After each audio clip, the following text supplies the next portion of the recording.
మనం కూడా ఈశ్వరుడికి దగ్గర అవ్వాలి అంటే పూజ చెయ్యాలి. చాలా మంది దృష్టిలో పూజ ఎందుకు అంటే మన కోరికలు తీరడానికి. అయితే కాదు అని చెప్పే సాహసం నేను చేయలేను. ఎందుకు చేయలేను అంటే ఈశ్వరుడి తను అంగీకరించాడు. కోరికలతో ఉన్న వాళ్ళు నన్ను ఆరాధిస్తారు అని అడిగాను. ఆయనే ఒప్పుకున్న సిద్ధాంతాన్ని నేను కాదనుకోను. కానీ పూజ ఎందు ఒక పరమ రహస్యమేమి అంటే అసలు దాన్ని కృతజ్ఞత కొరకు చెప్పాడు. రాత్రి ఈశ్వరుడు ఇంద్రియములకు శక్తినిచ్చాడు. ఏమీ ఇబ్బంది పడదు.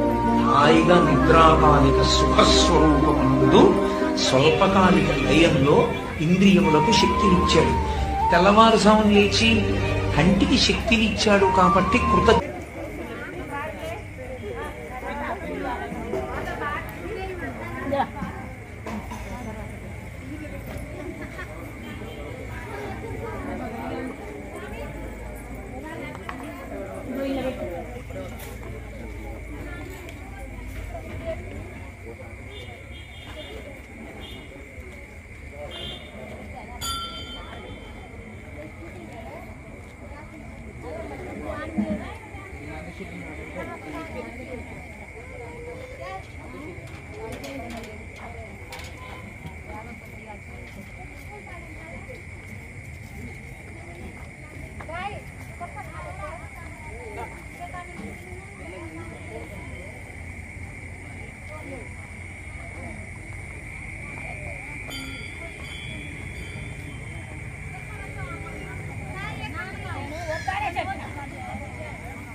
Atin hang dulu.